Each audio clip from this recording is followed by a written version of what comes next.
राजीव गोस्वामी एक ऐसा छात्र और एक ऐसा स्टूडेंट लीडर जिसने अपनी जान की परवाह ना करके भारत के उन लाखों बच्चों के बारे में सोचा जिनका जीवन आरक्षण से प्रभावित होने वाला था।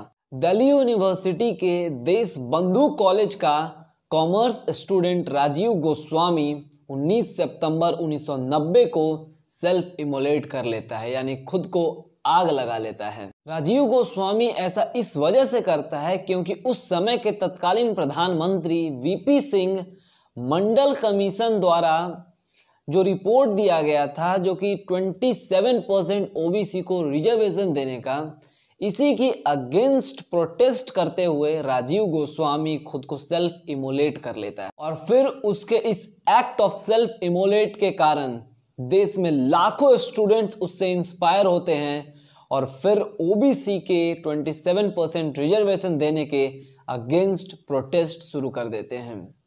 उस समय के रिपोर्ट के अनुसार राजीव गोस्वामी के सुसाइड अटेम्प्ट्स के बाद लगभग 200 सुसाइड अटेम्प्ट्स के केसेस आए थे, 63 इंजरीज की रिपोर्ट आए थे। उस समय प्रोटेस्ट में राजीव गोस्वामी की लहर आज के किसान आंदोलन में राकेश टिकैत के लहर से भी कई गुना ज्यादा था। इसका अंदाजा आप इसी बात से लगा सकते हैं कि दिल्ली में एम्स इंटरसेक्शन का नाम ही राजीव गोस्वामी के नाम पे राजीव चौक रख दिया जाता है। राजीव गोस्वामी के कारण भले ही ये प्रोटेस्ट लार्ज मास में हुआ, लेकिन इसके बावजूद ओबीसी को 27% रिजर्वेशन मिला ही मिला। ये इस वजह से भी हुआ क्योंकि ओबीसी भारत में एक वोट बैंक है और अगर सरकार ये इम्प्लीमेंटेशन वापस ले लेती तो हो सकता है उसकी सरकार ठीक उसके 1 महीने अंदर गिर जाती। लेकिन फिर भी इस प्रोटेस्ट के दरमियान वीपी सिंह की सरकार ने 1 महीने में लगभग कई बार कैबिनेट मीटिंग बैठाई। यहीं से राजीव गोस्वामी एक स्टूडेंट लीडर बनकर निकलते हैं और फिर बाद में उन्हें दिल्ली यूनिवर्सिटी का स्टूडेंट यूनियन का प्रेसिडेंट भी चुना जाता है।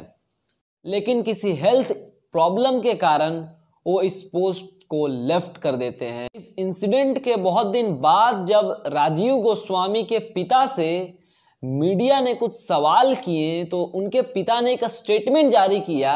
उन्होंने कहा था कि राजीव गोस्वामी का इलाज सरकारी अस्पताल में अच्छे तरीके से नहीं हो रहा था, जिस कारण उन्हें राजीव गोस्वामी को एक प्राइवेट अस्पताल में एडमिट करना पड़ा। उन्होंने यहाँ तक ये भी कहा था कि अगर इंडियन डेमोक्रेसी में पॉलिटिकल पार्टीज, ऑपोजिशन पार्टीज अगर वीपी सिंह पे प्रेशर ना बनाई होती या फिर क्वेश्चंस ना किए होते तो शायद राजीव गोस्वामी जिंदा ना रहते। फिर 1995 में राजीव गोस्वामी की पूरी फैमिली यूएस सेटल हो जाती है, लेकिन राजीव गोस्वामी इंडिया में ही रह जाते हैं।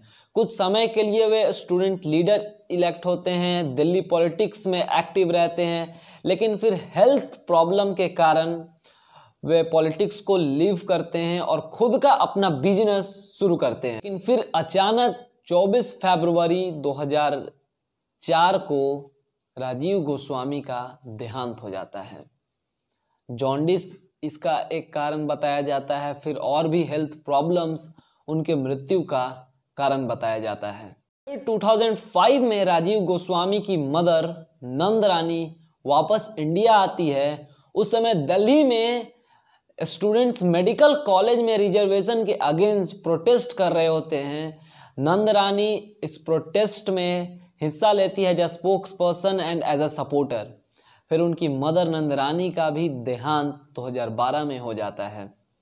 अभी कुछ साल पहले ही उनकी बेटी सिमरन गोस्वामी, जो कि यूएस में अपने ग्रैंडफादर के साथ रहती है, उनसे उनके पिता से संबंधित कुछ सवाल किए गए थे।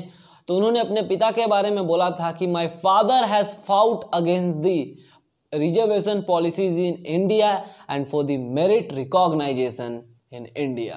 तो मेरा काम ऐसे ही इंपॉर्टेंट इश्यूज और इंपॉर्टेंट टॉपिक्स पे एक रियलिटी टॉक्स और रियलिटी कन्वर्सेशन करने का है।